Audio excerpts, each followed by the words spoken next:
Good morning. അത് നമ്മളിന്നൊരു ചെറിയ hike കുട്ടികളെ കൊണ്ട് വാദി മുതേന റാസൽ കേമയിലേക്ക് പോവാട്ടോ. അപ്പം നമ്മൾ കുറച്ച് സാൻഡ്വിച്ചും പിന്നെ ചായയൊക്കെ ഉണ്ടാക്കി എടുത്തിട്ടുണ്ട്. ഇവർ രണ്ടാളും എക്സ്ട്രാ എനർജറ്റിക് ആയിട്ടിരിക്കുന്നുണ്ട് രാവിലെ എണീറ്റിട്ടും. പിന്നെ നമുക്കൊന്ന് എനർജൈസ് ആവാൻ വേണ്ടി ഒരു ചായയൊക്കെ കുടിച്ചു വിജനമായ വഴി. പിന്നെ നമ്മളൊരു 5 ഒക്കെ ആകുമ്പോൾ വീട്ടിൽ നിന്ന് ഇറങ്ങി ഏകദേശം 6 അടുപ്പിച്ച് 1 hourനുള്ളിൽ നമ്മൾ അവിടെ എത്തി.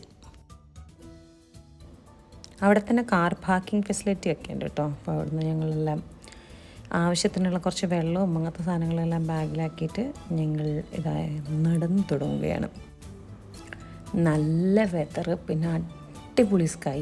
എന്ത് രസമായിരുന്നു സ്കൈ കാണാനൊരു പിങ്ക്. അത്ര ഭംഗി ഇതിൽ വരുന്നുണ്ടോ എന്ന് മാത്രം എനിക്ക് സംശയമുള്ളൂ. അത്ര അടിപൊളി സ്കൈ ആയിരുന്നു. നല്ലൊരു പല്ല് പോയതുകൊണ്ടാണോ ആക്സെൻറ്റോടാണോ എന്ന് അറിയില്ല. എനിക്ക് ആശി പറയുന്നത് മനസ്സിലായി. Are you enjoying the morning? Yes, so much. നമ്മൾ ഈ പോകുന്ന വഴിക്ക്, അതായത് നടന്നു പോകുന്ന വഴിക്ക് കുറച്ച് ഫാംസൊക്കെ ആയിട്ടുള്ളത്. അപ്പോൾ കുട്ടികൾക്ക് ആക്ച്വലി നല്ലതായിരിക്കും കുറേ ആനിമൽസിനെയൊക്കെ കണ്ടിട്ട്. അത് പറഞ്ഞപ്പോഴാണ് 2 ഡോങ്കി ഫാമിലി എന്ന് തോന്നുന്നു. അവർ നമ്മളെ ഇങ്ങനെ തുറച്ചു നോക്കുന്നു. ആനിമൽസിനെ കണ്ട് ഞങ്ങൾ ആക്ച്വലി പേടിച്ചു.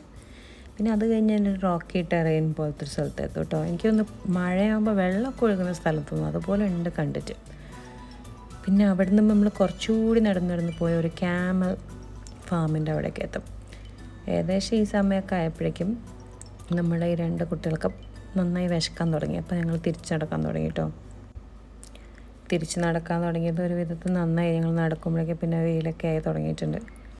ഇതാണ് നമ്മുടെ ഇന്നത്തെ അച്ചീവ്മെൻറ്റ്. അത്ര ദൂരം നടന്നില്ല, ഒരു 4.5 kilometers. പക്ഷേ രസമുണ്ടായിരുന്നു കുട്ടികൾക്കും ഞങ്ങൾക്കും. ആക്ച്വലി വെതർ നന്നായതുകൊണ്ട് നല്ല രസമുണ്ടായിരുന്നു. ഇനി ബ്രേക്ക്ഫാസ്റ്റ് കഴിക്കാനുള്ളൊരു സ്ഥലം തപ്പി നടക്കുകയാണ്. അപ്പോൾ അവിടെ പാർക്കിങ്ങിന് അവിടെ കഴിക്കായിരുന്നു. പിന്നെ ഞങ്ങൾ അവിടെ വാഷ്റൂം സൗകര്യമൊന്നുമില്ല. അപ്പോൾ അങ്ങനെ കുറച്ചുകൂടി ഇങ്ങോട്ട് വന്നു കഴിഞ്ഞാൽ ഈ വാദി ഷൗക്ക ഡാമിൻ്റെ അവിടെ ഒരു ഹൈക്കിംഗ് ട്രെയിലുണ്ടല്ലോ, അതിൻ്റെ അടുത്ത് കുറച്ച് വാഷ്റൂമും ഒക്കെ ഉണ്ടായിരുന്നു. അപ്പോൾ ഇവർക്ക് കാറിൽ വെച്ചിട്ട് തന്നെ സാൻഡ്വിച്ചൊക്കെ കൊടുത്തു. പക്ഷേ സുമിക്കും ലാട്ടനും സാൻഡ്വിച്ച് വേണ്ടാന്ന്.